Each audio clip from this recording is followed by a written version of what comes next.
আপনাকে দেখতে চাইছি, আমি দেখেই ছাড়বো। আমার পয়গম্বর মুসা কালিমুল্লাহ, আমি জানি তুমি মুসা ছাড়বা না, তুমি এমন আমার নবী, তোমার একটা খারাপ কথা আছে, তুমি যেহেতু দেখতে চাইছো দেখে ছাড়বা। হে পয়গম্বর, দেখার পর যদি কভাবে এগুলো কিন্তু দায়িত্ব তোমাকে নিতে হবে। আর সাল্লাল্লাহু আলাইহি ওয়া রাহমাতুল লিল আলামিন। হে নবী, ও আমার বন্ধু, ও আমার পয়গম্বর, 1,40,000 বছর ধরে 2,40,000 রাসূল বানাইছি। তারপর আমি রহমত স্বরূপ পাঠাই নাই, কাউকে আমি দুনিয়ার মুক্তিদাতা হিসেবে পাঠাই নাই, আপনাকে শুধু পাঠাইলাম এই সমস্ত ফুল কায়নাতে জাহান ও জাহান বিছানায় বাদশা হিসেবে আপনাকে পাঠাইলাম। পাইলে মেরা লাগে গণ ونعوذ بالله من شرور أنفسنا ومن سيئات أعمالنا من يهده الله فلا مضل له ومن يضلله فلا هادي له ونشهد أن لا إله إلا الله وحده لا شريك له قال الله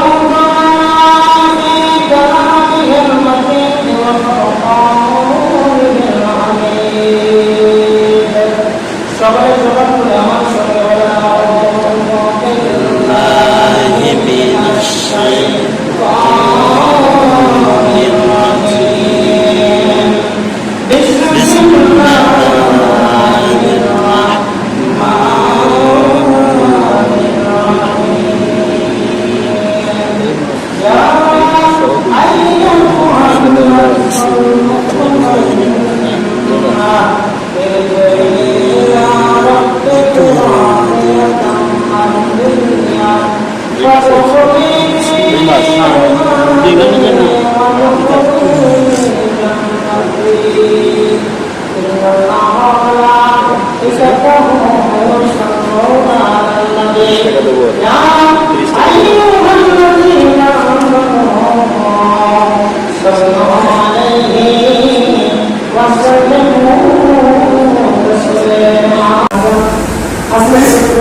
আপনাকে আমাদের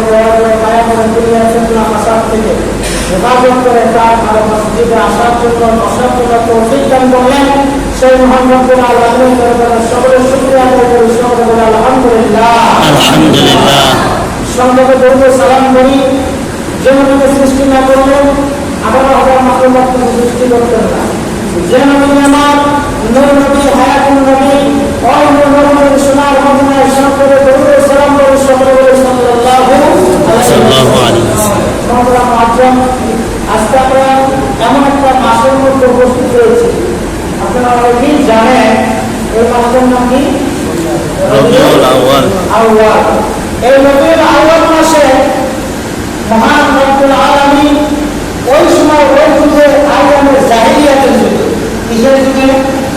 আইয়ামে জাহিলিয়াতের যুগে আল্লাহ রব্বুল আলামিন সকল অন্ধকারকে দূরে রাখার জন্য, সকল অন্ধকারকে দূরে ঠেলে দেওয়ার জন্য একজনকে পাঠাইলেন জান্নাত, জনাবে মুহাম্মদ রাসূলুল্লাহ সাল্লাল্লাহু আলাইহি ওয়াসাল্লাম। শুধু পাঠালেন না, তাকে ঘোষণা করে দিলেন নবী, শুধু আপনি নবী হিসাবে না, আপনি এই কুল কায়নাতের জন্য রহমত স্বরূপ। বলেন সুবহানাল্লাহ। সুবহানাল্লাহ।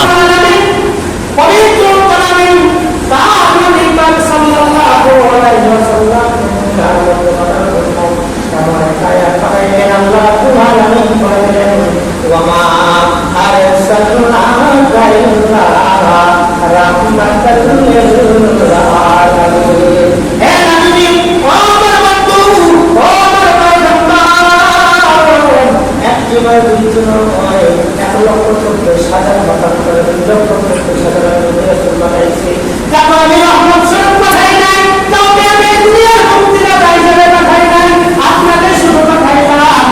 সমস্ত ফুল কায়নাতে জাহান ও জাহান বিছানায় বাদশা হিসেবে আপনাকে পাঠাইলাম। পাইলে মেরা লাগে গণ এমনটা সময় যে এক সেকেন্ড প্রতি মানুষের সঙ্গে বসা যায়।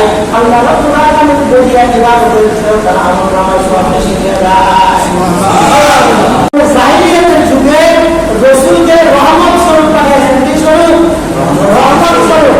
ওই নবী আপনার জন্য আমার জন্য তার জিন্দেগি ৬৩ বছর মিলাদ আলাইহিস কতদিন? ২৮ বছর। কত বছর?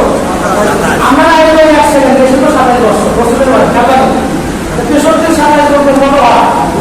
আমরা বলছি কত বছর? ৬৩ বছর। তো যদি আমরা ৬৩ বছর ধরে যাই মিলাদ রাখতে হয়, মিলাদ কি হয়? কথা হয় মিলাদ কি হয়ে যায়? বাতিল হয়ে যায়। আর যদি আমরা ৯০ ধরে যাই মিলাদ গ্রহণ করা হয়। আদম আলাইহিস সালাম থেকে ঈসা আলাইহিস সালাম পর্যন্ত যখন নবী রাসূলগণ ছিল তারা আল্লাহকে দেখতে পারে, পাশে কি না? বলতে আল্লাহকে দেখতে চাই, আল্লাহ রাব্বুল আলামিন গাড়ি করে রান করানো সম্ভব নয়। মুসা আলাইহিস সালাম বললেন, আল্লাহ আপনি জানেন আমি কেমন নবী, আমি আপনাকে দেখতে চাইছি, আমি দেখে পারবো। তাই আমার পয়গম্বর মুসা বললেন, আমি জানি তুমি মুসা ছাড়বা না, তুমি এমন আমার নবী, তোমার একটা খারাপ দরকার আছে, তুমি যেহেতু দেখতে চাইছো দেখে ছাড়বা। এই পয়গম্বর আমার দেখার পর যদি হবে এইগুলো কিন্তু দায়িত্ব তোমাকে নিতে হবে। কি হবে? মুসা বললাম, আল্লাহ কোরআনে বললেন, ও আমার পয়গম্বর আপনি যেহেতু ছাড়বেন না, আমি আল্লাহ কোরআনে আপনাকে বলতেছি যেখানে করে যা হবে এগুলো দায়িত্ব কিন্তু আপনি নেবেন। আল্লাহ কোরআনে বললেন মুসা সাল্লাল্লাহু আলাইহি ওয়াসাল্লাম আশ করে করে দেওয়া দুনিয়ার মধ্যে এমন হয়েছে তাহলে বুঝলে কি এত আলো এত কি এত আলো সরে হয়ে গেল বুঝছে আল্লাহ এটা কত বলে কি সময় আমাদের জিজ্ঞাসা করেন আপনাকে দেখলেন আমি বুঝছে তুমি সরকার থাকো তুমি মাত্র দেখছো আমার ৭০,০০০ নূরের পর্দা করতে একটি পর্দা দেখছে একটি পর্দা দেখছে মাত্র তাকে তুমি জমিয়ে খাই আলাদা ৭০,০০০ পর্দা বলে দিতাম তাহলে কি হতো তোমাকে বুঝে দেওয়া হতো বলে না পুরো লাগে তুমি মাপ চাই আমি আর দেখতে চাই না তাহলে আর দেখবো না কেন দেখবো না তাহলে একটা নূরের পর্দা আমি সহ্য করতে পারতেছি না আর ৭০,০০০ পর্দা আপনি করে দেন আমি মুসার অস্তিত্ব থাকছি না। আমার নামে যারা মুহাম্মদ রাসূলুল্লাহ সাল্লাল্লাহু আলাইহি ওয়াসাল্লাম কিন্তু সুবহানাল্লাহ সাল্লাল্লাহু বলছেন قد جاءكم من الله نور وكتاب مبين।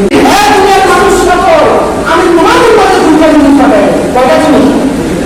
নূর ওয়া কিতাব মুবিন, একটা বানাইলাম আলো আর একটা বানাইলাম কিতাব। কিতাব বুঝি কোরআনকে নূর ডাকে দিত নূরকে বছর ৮১ দিন পর কতদিন পর ৮১ দিন পর রাসূল পাক সাল্লাল্লাহু আলাইহি ওয়াসাল্লাম ওফাত লাভ করেন। সোমবার ঠিক নেই সোমবার এটার হাদিস দিয়ে ওর হাদিস আছে ওর হাদিস হচ্ছে সাহাবে আব্দুল্লাহ ইবনে আব্বাস রাদিয়াল্লাহু আনহু ইয়ামুস সালাত ইয়ামুল ইনসান এই কিতাবের মধ্যে চতুর্থ খণ্ড ১৭২ নম্বর পৃষ্ঠার মধ্যে বলছে রাসূল সাল্লাল্লাহু আলাইহি ওয়াসাল্লাম আর আব্দুল্লাহ ইবনে আব্বাস রাদিয়াল্লাহু আনহু বলে রাসূলুল্লাহ সাল্লাল্লাহু আলাইহি ওয়াসাল্লাম ইয়াউমুল ইসনাইন সুবহানাল্লাহ আব্দুল্লাহ ইবনে আব্বাস রাদিয়াল্লাহু আনহু বলেন রাসূল সাল্লাল্লাহু আলাইহি ওয়াসাল্লাম যেদিন ঘরে আসলেন সেই দিন ছিল রবিউল আউয়াল মাসের ১২ তারিখ সোমবারের দিন। কি বলে দিন? সোমবারের দিন। কথায় বলে তো কিছু একটা বললাম না বলে তো হয়ে গেল তাই না? সোমবারের দিন আমরা সোমবারও পাইলাম না পাইলে সোমবারও পাইছি রবিউল আউয়াল মাসের ১২ তারিখে পাইছি। এই রবিউল আউয়াল মাসের ১২ তারিখে ঈদে মিলাদুন নবী সম্পর্কে হযরত আবু বকর সিদ্দিক বলেছেন যে ঈদে মিলাদুন নবীর মধ্যে এক দিরহাম খরচ করা ব্যবস্থা করেছে যে এক দিরহামের সাল্লাল্লাহু আলাইহি ওয়াসাল্লাম কয় দিরহামে ৪ দিরহামে রহমত আলাম নবী নূরে মুজাসসাম রহমত আলাম নবী নূরে মুজাসসাম সাই নবীর খাতিরে যে নবীর খাতিরে আদম থেকে ঈসা পর্যন্ত সবাই বলেছিল রব্বুল আলামিন আমরা যদি নবী না হইলে আখেরি জান্নাত উম্মত হইতে পারবো আমরা খুশি হইতে। আল্লাহ বলে তোমার যার মধ্যে আছে তার মধ্যে থাকো না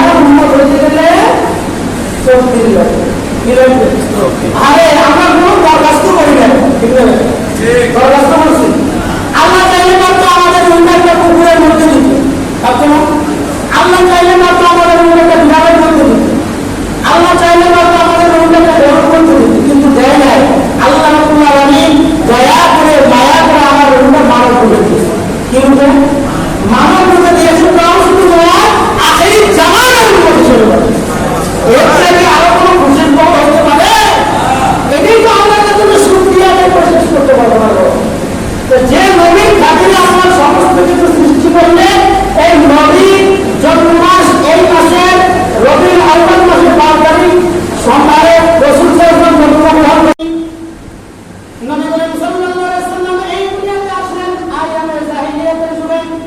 যে যুগ ছিল অন্ধকারের যুগ, ওই যুগের মধ্যে ভাই বোন কারা হুকুম কিছু ছিল না। যার মন যাকে চাইতো তার হাত ধরে নিয়ে চলে যেত। এই অন্ধকারের যুগে রাসূল সাল্লাল্লাহু আলাইহি ওয়াসাল্লাম আল্লাহ রাব্বুল আলামিন এই ধরাতে পাঠিয়ে দিলেন। রাসূল সাল্লাল্লাহু আলাইহি ওয়াসাল্লাম যখন হযরত আব্দুল্লাহ বিবাহ করলেন মা আমিনাকে, করার পর রাসূল সাল্লাল্লাহু আলাইহি ওয়াসাল্লামের নূর মুবারক আমিনার কাছে আসলেন। 3 মাস বয়সে বাবা হারাইলেন। সকলে জানি ঠিক না বেটি? 3 মাস বয়সে বাবা হারাইলেন। শুধু তাই নয়, 6 বছর বয়সে মাকে হারাইলেন। কিন্তু বসালেন আপনাকে দেখিবার মনে চায় গো নবীজি, আপনাকে দেখিবার মনে চায়। কার কাছে? কার কাছে বলেন? বলেন স্যার, যদি একবার দেখতে পারেন তাহলে আপনার পুরো জাহান্নাম হারাম হয়ে যাবে। ভাগ্যে করে যদি একবার পড়ে যায়, ঠিক না? এই নবীর আমরা উম্মত বাবারা ভাইরা আমার। এই রাসূল সাল্লাল্লাহু আলাইহি ওয়াসাল্লাম যখন নবুয়তের দায়িত্ব পাইলেন, আমি কিন্তু সংক্ষেপ করে দিলাম যেহেতু সময় নেই, শুধু 2-4 কথা। তারপর ময়দানে ইসলাম প্রচার করতে যারা রাসূল সাল্লাল্লাহু আলাইহি ওয়াসাল্লাম কত বিখ্যাত হলেন সকলে জানেন, ঠিক না বেটি? এই ইসলামকে প্রচার করতে যায় কায়েদের কিন্তু রাসূল সাল্লাল্লাহু আলাইহি ওয়াসাল্লামকে পাথর মারলেন। নবী করিম সাল্লাল্লাহু আলাইহি ওয়াসাল্লামকে ওই তায়েফের যুবকেরা পাথর মেরে রক্তাক্ত করে দিলেন। এই জন্যই যারা নবী করিম সাল্লাল্লাহু আলাইহি ওয়াসাল্লামের মশামতি করা আরাম ছিল, সেই নবীর চেহারার মধ্যে অনেক ছোট ছোট দাগ হযরত মা আয়েশা সিদ্দিকা রাদিয়াল্লাহু আনহা দেখলেন। এটা বলেন ইয়া রাসূলুল্লাহ ইয়া হাবিবাল্লাহ, ও নবীজি আপনার তো নূর নবী, আপনার গায়ে তো কোনো দাগ থাকার কথা না। ও নবী, আমার জানতে ইচ্ছে হয় এই দাগগুলো কার, এই দাগগুলো কোন সময়? রাসূল সাল্লাল্লাহু আলাইহি ওয়াসাল্লাম বললেন, ও আয়েশা রে, যখন আমি তায়েফের ময়দানে ইসলাম প্রচার করতে গিয়েছিলাম, তায়েফের যুবকেরা আমাকে অপমান করলো। আমি বললাম, ও তায়েফের যুবকেরা, তোমরা যে আমাকে মারতেছো, তোমরা কি জানো আমার বাবা? ও তায়েফের যুবকেরা রে, তোমরা যদি কোথাও যায় বিপদে পড়ো, আগে তোমাদের গলা শুনে যায়। ও যুবকেরা, তোমরা যে আমাকে মারতেছো, তোমরা তো ভালোই জানো আমি নবী, বাবা মা দুইজনের মধ্যে কেউ জীবিত না।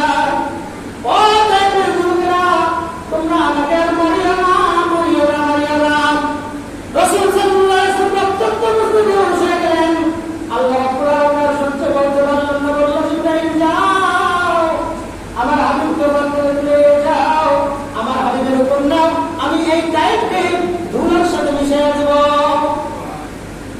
রাসূল সাল্লাল্লাহু আলাইহি ওয়াসাল্লামের হুঁশ আসলেন। রাসূল সাল্লাল্লাহু আলাইহি ওয়াসাল্লামকে জিবরাইল বললেন, ইয়া রাসূলুল্লাহ, ইয়া হাবিবাল্লাহ, নবী আপনার হুকুমের বাসায় আছি, আপনি শুধু হুকুম দেন। আপনার হুকুম পাইলেন এই তায়েফকে আমরা নবী জন্য করে দেব। রাসূল দেখেন কেমন দয়াল নবী, কেমন দয়াল নবী। নবী আবার বলল, জিবরাইল, তুমি যদি তাদেরকে হত্যা করে ফেলো, আমি নবীর ইসলামটাকে প্রচার করবে। ও জিবরাইল, না না, ওরা বুঝে নাই, ওরা না বুঝে আমি নবীর সঙ্গে আপনি করেছে, আমি নবী তাদেরকে ক্ষমা করে দিয়েছি আমার ইসলাম প্রচার করার জন্য। সুবহানাল্লাহ।